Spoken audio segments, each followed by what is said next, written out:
et bienvenue pour votre émission de cinéma 1635, toujours en compagnie de mon très cher Gilles. Bonjour Gilles. Bonjour Erwan, bonjour à vous. Donc aujourd'hui, les sorties Netflix, l'actu ciné, la rubrique de Gilles, le coup de cœur de dimanche. Et le ring, aujourd'hui on va sélectionner un film qui est vraiment une bouse intergalactique cinématographique. On voit ça tout à l'heure et ça démarre maintenant.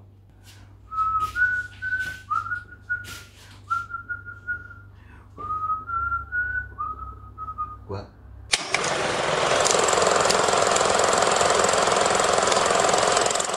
Et on démarre avec 47 renards de Karl Rinch qui est sorti en 2013 avec notamment Keanu Reeves, et l'histoire nous raconte celle de 47 guerriers qui sont prêts à aller jusqu'au bout pour venger la mort de leur maître.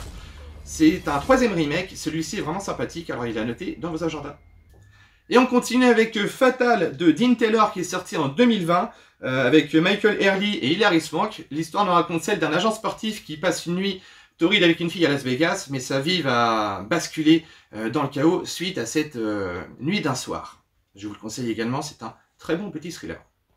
Et toujours dans les sorties, le cultissime Darkman de Sam Raimi qui est sorti en 90, porté par Liam Neeson.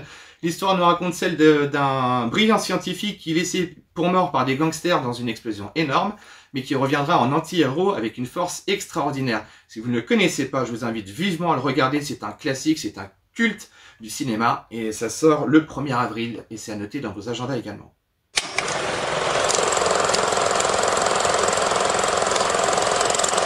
Et aujourd'hui pour le ring, on vous a sélectionné un film qui est sorti en 82, qui a été réalisé par Ted Kotcheff et s'est adapté du roman First Blood de David Morrell, interprété par Sylvester Stallone, vous l'avez compris. Je parle bien évidemment de cette grosse bouse de Rambo. Alors Rambo, pourquoi c'est nul? Parce que déjà c'est incohérent, c'est complètement incohérent.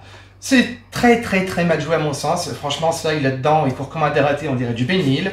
Et puis franchement, ça a super mal vieilli, quoi. Je peux pas dire le contraire. Alors, par où commencer quand j'entends ça, je sais plus quoi dire.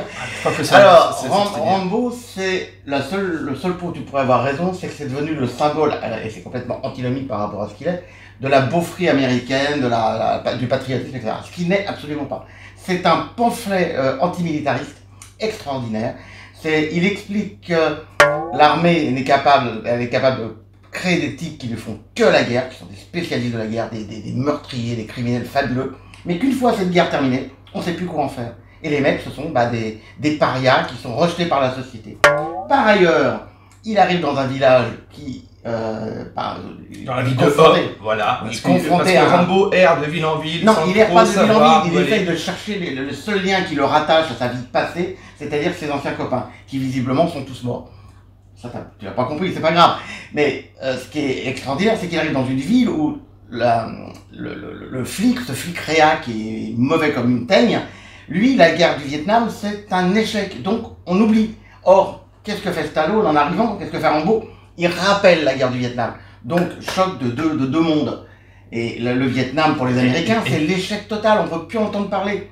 Il a mis d'où la cohérence, parce que justement le flic ripou est décoré de la Purple Heart, de la Civil Star, donc il devrait être justement, si tu veux, compréhensif, renversé. Rien à voir, on parle d'une guerre précise. Et Rambo, c'est le type qui revient d'une guerre immonde que les Américains rejettent parce qu'ils l'ont perdue. Il est le symbole d'un type d'une guerre qu'on veut oublier. Et en plus, c'est un type qui est là, qui ne sait plus faire que la guerre. Donc forcément... Non, il ne sait rien faire du tout, parce que d'autant plus si on parle de l'interprétation de Sly, aka Sylvester Stallone. Mais déjà pour le film, déjà il a remodifié tout le scénario pour ne garder que son monologue de fin. Il va te balancer 2-3 phrases par-ci par-là, ou voilà, son monologue de fin, il est là, pseudo-mélodrame dramatique, il est en train de pleurer, c'est un ridicule, c'est nul, et en plus il explose toute la ville. Pourquoi? Parce qu'au final, s'il explosait pas la ville à la fin, il n'y aurait pas de scène d'action dans son film. L'excuser, je peux pas dire grand-chose, sinon qu'effectivement, par rapport au roman, ils ont changé la fin. Parce que normalement, Richard Crenna le tient d'une balle dans la tête. Bon, ce qui n'est pas le cas. Ce qui n'empêche que ce film est un brûlot extraordinaire, que Stallone joue excellemment bien, et tu peux dire ce que tu veux. Le seul petit reproche qu'on peut faire, c'est le personnage de Brian Dennehy, qui est peut-être un peu caricatural, point. Mais le film est super, il tient la route, il continue d'être excellent, et il le sera toujours. Voilà. Voilà, si vous aimez les films où les personnages principaux se jettent d'une falaise de plus de 100 mètres et qui atterrissent dans les arbres en se faisant une toute petite coupure. Si vous aimez les policiers qui sont acharnés, qui font du 4x4 dans la forêt avec une voiture qui, justement, n'en aura pas lieu. D'ailleurs, non, franchement, quand ils pensent qu'ils dans la forêt en voiture, c'est un ridicule, mais c'est ridicule. Et on oublie, tu as même oublié de dire un truc qui est excellent, c'est un film qui est catalogué ultra violent où il n'y a qu'un seul mort. Et encore un type qui tombe dans l'hélicoptère. Il n'y a pas de mort. Ça n'est pas un film sur la violence, c'est un film sur un type paumé qui nous Et là, je suis d'accord avec toi. Ce qui est ultra violent, c'est de s'infliger ce visionnage de ce film. Pour ceux qui ne l'auraient pas vu, voyez-le. Et pour ceux qui l'ont déjà vu, je ne me fais pas de soucis, vous le reverrez. On oubliera ce qu'a m'a dit Erwan, c'est pas grave. Rambo, pour moi, c'est un 3 sur 10. Voilà, c'est pas le meilleur rôle de Sly. Hein. Franchement, entre nous... Allez, on coupe.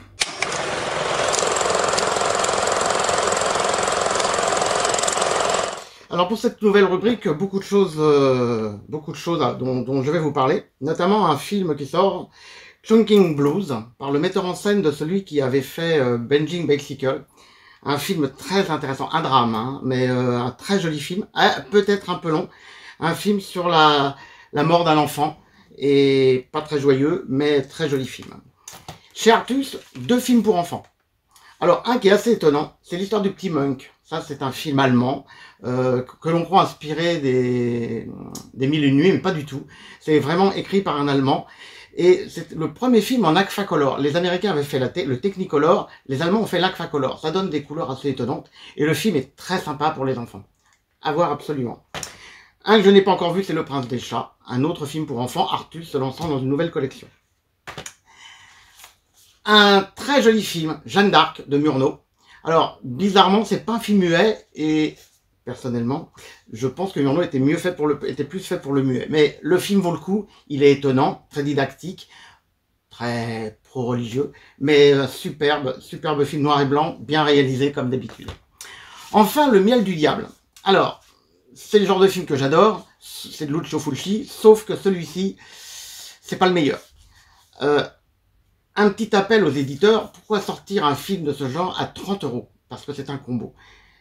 Ce serait pas plus simple aussi d'en sortir un beaucoup moins cher, parce que les gens qui ne le connaissent pas ne sont pas prêts à mettre 30 € pour un film inconnu. Même si je le conseille, c'est pas évident. Petit clin d'œil à Thierry. Et puis 2 livres. Alors, un livre tiré en conte d'auteur en 2 volumes, de Julien Cévéon. Julien, c'est quelqu'un qui sait ce qu'il fait. Quand il écrit un bouquin, il connaît son sujet. Donc, Massacre à la tronçonneuse, ce sera en 2 volumes. Le premier sort aujourd'hui, il est disponible. Et pour l'achat de celui-ci, vous obtenez le deuxième qui sortira en juin. Enfin, un superbe livre, alors là, que je conseille à tous les gens qui aiment le kaiju. Le kaiju, c'est les monstres japonais. Celui-ci, non seulement il traite des kaiju, mais des envahisseurs de la science-fiction au Japon. Un livre magnifique, parfaitement illustré, superbe. Si vous aimez ce genre de cinéma, c'est vraiment le cadeau qu'il faut vous faire. Alors mon coup de cœur, c'est un film qui date de 62, effectivement c'est pas tout jeune, c'est un film en noir et blanc et c'est The Intruder.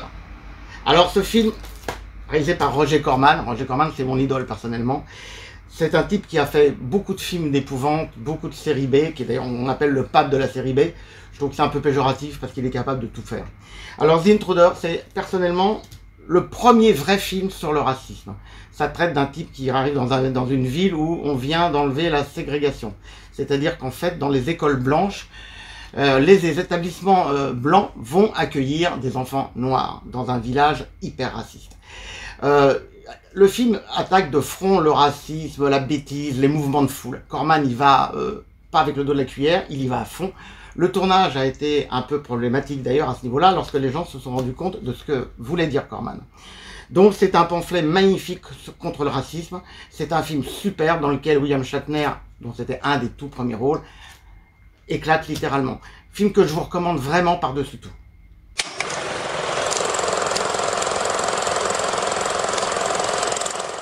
Et maintenant, c'est l'heure du jeu, le moment que vous attendez tous, et cette fois-ci, qui a-t-il à gagner d'ailleurs? Des DVD, toujours, des DVD et des Blu-ray. Et quelles sont les questions, mon Gilles? Eh bien, la première, je vous ai parlé d'un film, Chungking Blues, mais le metteur en scène a réalisé un film très connu précédemment, je voudrais son titre. La deuxième, je vous ai parlé du kaiju, un bouquin qui vient de sortir extraordinaire sur le sujet. Mais qu'est-ce que c'est que le kaiju?